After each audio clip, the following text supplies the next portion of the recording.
The Ways and Means Trade Subcommittee will hold a hearing today to talk about the modernization of NAFTA. Join us now, Congressman David Reichert, chairman of the Ways and Means Trade Subcommittee. And Congressman, it's good to see you. We'll get to trade in just a second, but you know, I referenced the House and its saga with Obamacare repeal is like trying to read War and Peace. I don't even know what we just saw now in the Senate. Any comments on this and where it goes from here?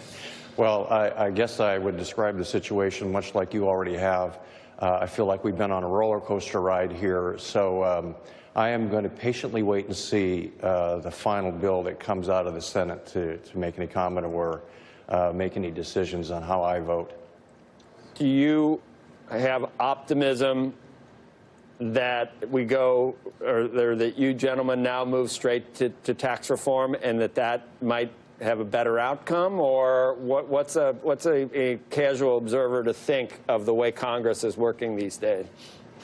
Well, you know, tax reform and health care together, well, separately, are massive undertakings, as you've seen, but together, even more massive and complicated. So my hope is, after being on the Ways and Means Committee almost 9 years and working on tax reform, almost the entirety of that time, that we can move something forward here before the end of the year. And that's been our plan from the beginning of this year. This is kind of interesting. Did you guys see this? We're just getting this from, we're hearing that Mike Lee is now a yes on the motion to proceed with this latest thing, with the clean repeal. So that I don't know what that means, Congressman Reichert. That's what I wonder. I wonder if they could actually. This is you know, for War and Peace, this is like the epilogue. I mean, I don't even know how to describe. Anyway, let's go back. So you got something easy to do. All you got to do is renegotiate NAFTA right. and just figure out the right way to do that. How do we do that? Well, you know, I think the administration has some lofty goals in their effort here to renegotiate, but I think it's the right thing to do. It's been over 20 years since NAFTA was negotiated, and as we all know, as we look back to 1994, we can see the changes in technology. And you know, we didn't have iPhones, we didn't have e-commerce. So there are things that we need to look to improve. So today we're going to hear from some witnesses that cover the gamut of our economy, from agriculture to small business to financial services, and hear from them how the NAFTA trade agreement's been a positive in the years past and helped our economy grow, and how we can work to change things to make it even better. Not everything's a zero-sum game. Is it possible to make this better for us and where Mexico goes? You know, there are a lot of things here that could be better for us as well. Could it come out that way, do you think, or is there always going to be a loser in these things? Well, you know, the goal here always is to have a fair trade agreement, and especially recognizing that we have the interests of the American people and the American worker number one. But if you look back at the current NAFTA agreement that's in place, it's been very beneficial. I come from the state of Washington, so if you look at the reduction of tariffs in Mexico of 20% on apples and pears, just as an example, our exports have increased by 70% as a result of their reductions in tariffs. So there are other things that we can do.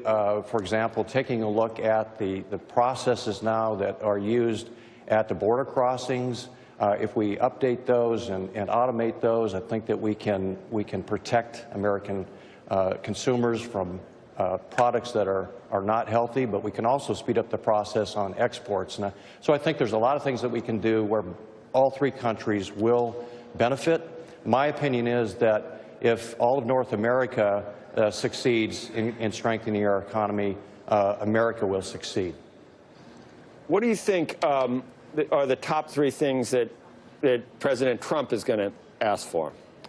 Well, I think he's definitely going to look at the trade deficit and look at ways to reduce the deficit. And I think we need to focus on how we can increase trade, how we can, I think the second thing that he's going to look at, for example, in Canada, we have an issue with with dairy. We're going to hear from a company from Washington State today, Dairy Gold, on how they have benefited in trade, but how we can change the dairy practices in Canada to benefit us. And then we'll hear again, I think one of the other focuses for the administration will be, again, as I said, in looking at how we can improve the process in crossing the border with our products, both importing and exporting at the Mexican border. Yep. Who's Sheriff of the Year? First sheriff ever elected to Congress, weren't you?